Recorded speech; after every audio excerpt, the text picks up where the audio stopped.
everybody.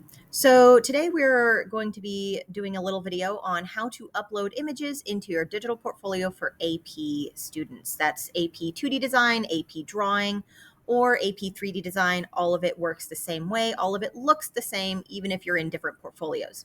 So the first thing that I've done is I've opened up Chrome and I've searched in Google AP Classroom. The first thing that pops up is pretty much what you want right here, AP Classroom right there.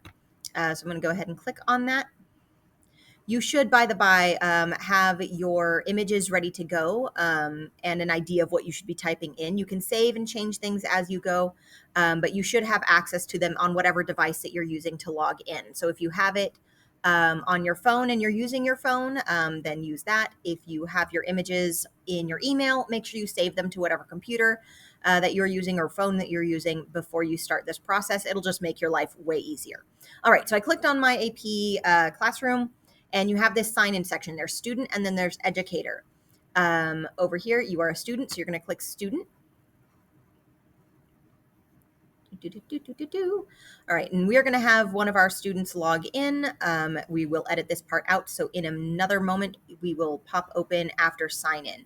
You should have this stuff written down. If you do not, then you need to write it down. It's kind of hard to change these passwords later on. All right, thank you very much, Reagan.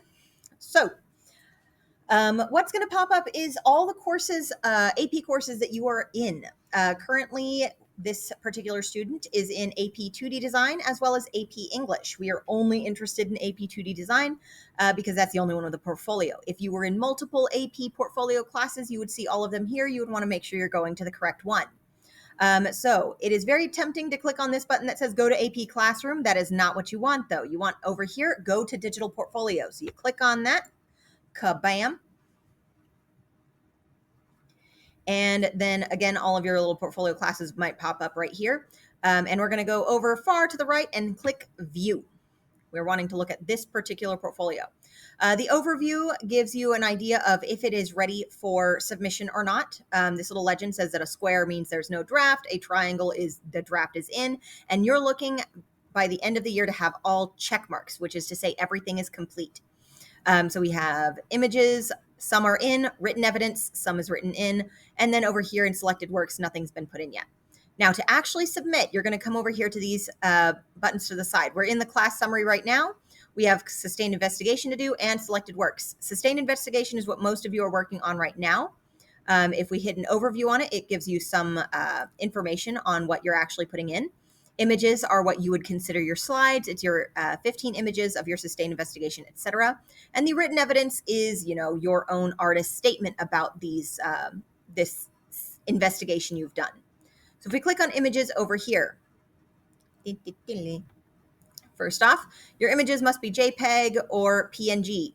They cannot be bigger than 3 megabytes. If your image is too big, one of the easiest ways to change its size is to be looking at it on your phone and then taking a screenshot. I don't know why that works. It just does.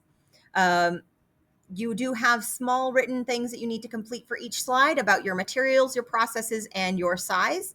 Remember that processes is not just physical processes that you do, but also different ideas that you had associated to said processes or to your materials, etc.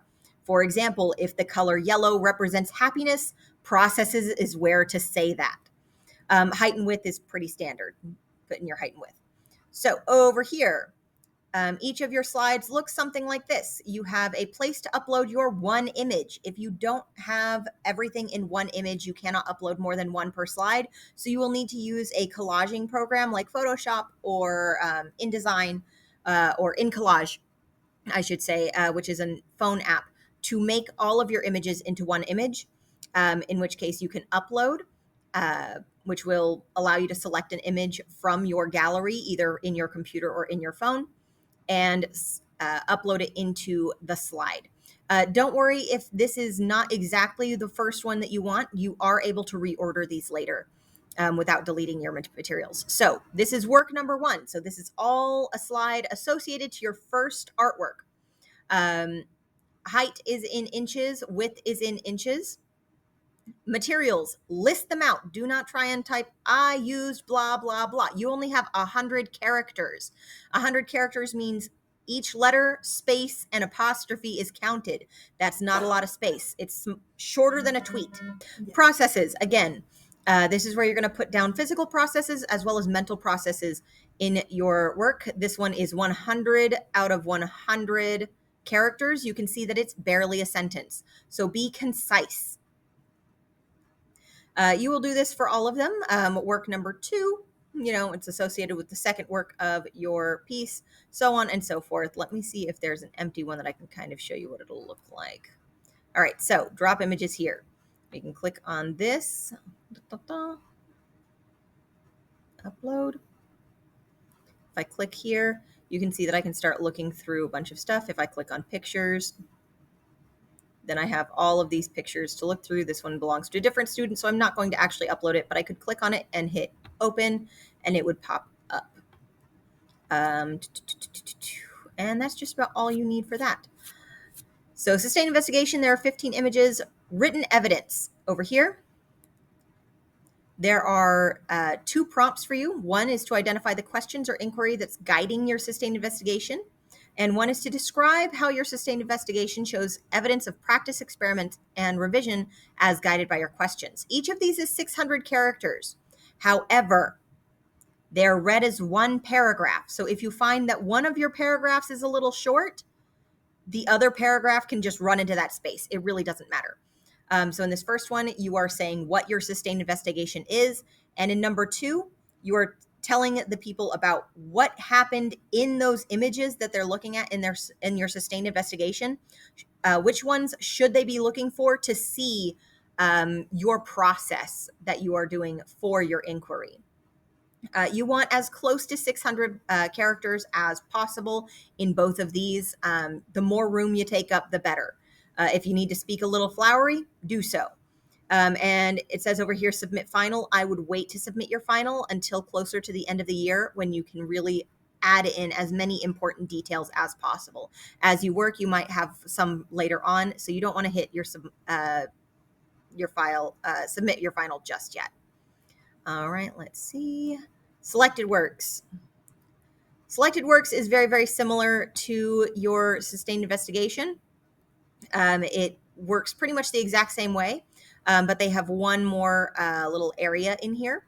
So for these 5 images, they are your 5 best works, bar none. They can come from last year. They can be the ones that you did on your own time, but they should be your highest level works from the last year or so. The only works that you cannot use is if you happen to be in an AP class last year. You cannot reuse any for this particular portfolio.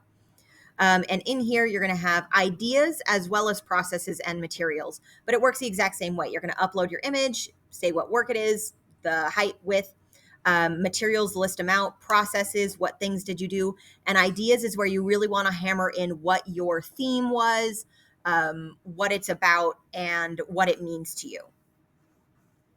All right. So that should be everything. There are save buttons in this whole system. You can see one right here that has save on it. My suggestion to you is do not click away from the screen. Make sure that you're tapping your screen so it doesn't go to sleep, and give everything that you add in at least a minute or 2 to auto save before you hit the save button. If you do not let it auto save, sometimes you will click away too soon, or the save button will just kind of re-upload your previous auto save for whatever reason, and it likes to be annoying. And Reagan, you said you had something? Yeah. What is it? Whenever you submit all your work and everything into if you fill all of your information out, if you go all the way back up to the top to one of the tabs and you hit one of the tabs, if it says that on this slide your stuff isn't saved, then don't X out. But if it doesn't, then it should all be saved perfectly fine. Yeah. So that should be all of your tips and tricks for getting this uploaded and done.